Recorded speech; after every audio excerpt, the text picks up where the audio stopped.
الحمدللہ وکفا والصلاة والسلام علی سید الانبیاء اما بعد اعوذ باللہ السمیع العلیم من الشیطان الرجیم بسم اللہ الرحمن الرحیم فیہن خیرات حسان فَبِأَيِّ آلَاءِ رَبِّكُمَا تُكَذِّبَانِ۔ ہر قسم کی حمد و ثناء اللہ تعالیٰ کی ذات والا صفات کے لیے جو سارے جہانوں کا خالق و مالک اور پروردگار ہے، وہ سب کا روزی رسان، سب کا مالک، سب کا مختار۔ ہر قسم کی حمد و ثناء، بڑائی، کبریائی اسی اللہ کی ذات کے لیے ہے، اور لاکھوں کروڑوں درود و سلام آمینہ دلال، پیکری حسن و جمال، صاحب شرف و کمال، پیغمبر بے مثال، ساری کائنات کے سردار، شفیع المذنبین، رحمت للعالمین، شافی محشر، ساقی کوثر، حضرت محمد الرسول اللہ صلی اللہ علیہ وآلہ وسلم کی ذات والا صفات پر۔ یہ سورہ رحمان کی آخری آیات ہیں۔ اس میں اللہ تعالیٰ جنت اور جنت کی نعمتوں کا تذکرہ کر رہے ہیں کہ جو لوگ اس دنیا میں اللہ تعالیٰ کی فرما برداری کرتے ہیں، اپنی زندگی کو شریعت کے مطابق گزارتے ہیں، تو انعام کے طور پر ان کو اللہ تعالیٰ جنت عطا فرمائے گا، اور جنت میں جو نعمتیں ہیں اللہ تعالیٰ ان کا ذکر کر رہے ہیں۔ فرمایا فیہن خیرات حسان، کہ ان جنتوں میں بہت ہی اچھی خوبصورت عورتیں ہوں گی۔ خیرات کا مطلب ہے بہترین، خوبصورت، اور حسان کا مطلب ہے خوبصورت، گوری رنگت والیاں۔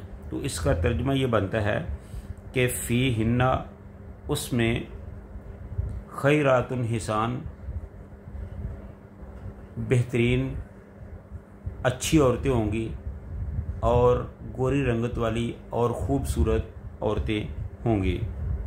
فَبِأَيِّ آلَاءِ رَبِّكُمَا تُكَذِّبَانِ، اب بتاؤ کہ تم دونوں اپنے پروردگار کی کون کون سی نعمتوں کو جٹلاؤ گے۔ یہ اللہ تعالیٰ نے جنوں اور انسانوں کو مخاطب کرتے ہوئے فرمایا ہے۔ حور مقصورات فی الخیام،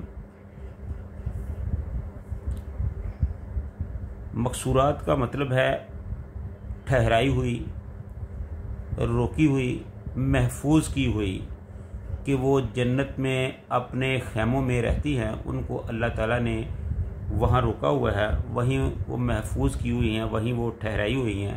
اس سے پتہ ہی چلتا ہے کہ عورت کا جو اصل مقام ہے وہ گھر ہی ہے، وہ پردہ ہے۔ تو جب عورت پردے سے نکلتی ہے تو پھر بہت سی معاشرتی برائیاں پھیلتی ہیں۔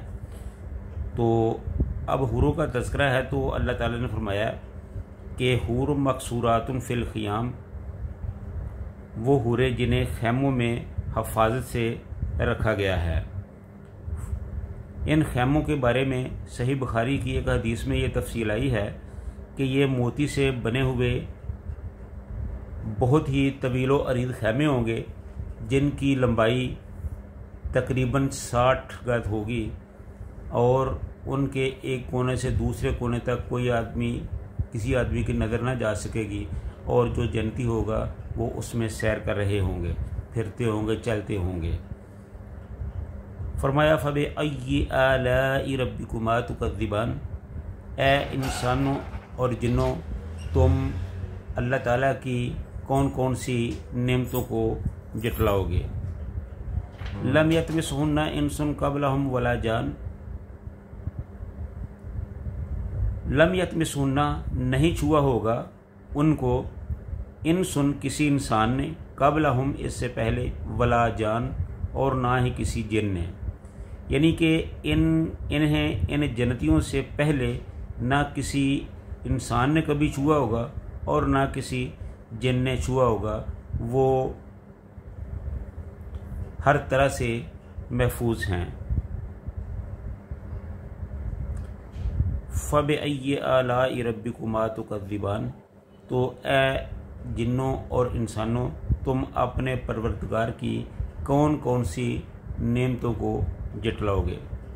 متکئین علی رفرف خضر و عبقری حسان، متکئین وہ تکیہ لگائے ہوئے ہوں گے، علی رفرف مسندوں پر، خضر و عبقری سبز اور نادر اور قیمتی مسندوں پر، حسان خوبصورت اور نفیس۔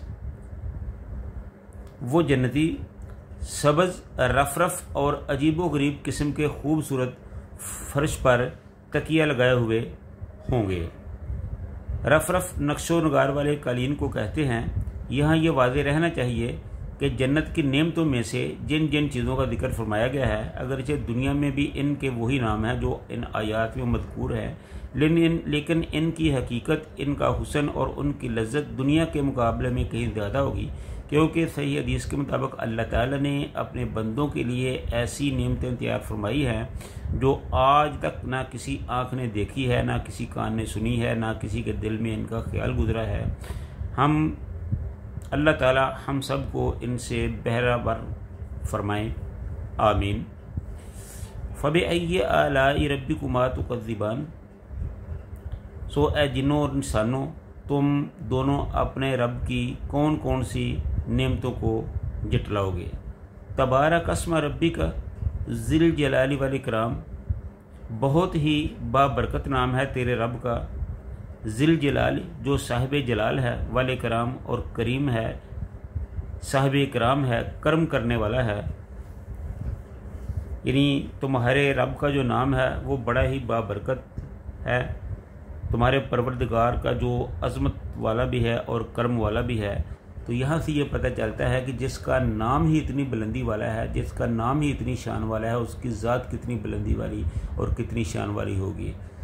تو یہ تھے سورہ رحمان کا ترجمہ اور تفسیر، جس میں جنت دوزخ کے حالات بتائے گئے، جو دوزخ کے حالات سے آگاہ کیا گیا ہے، جنت کی تعریف کی گئی ہے، دوزخیوں کے اور جنتیوں کے معاملات کو واضح کیا گیا ہے۔ اللہ تعالی ہم سب کو اپنے عقیدوں کو درست کرنے کی توفیق عطا فرمائے۔ وآخر دعوانا الحمد للہ رب العالمین۔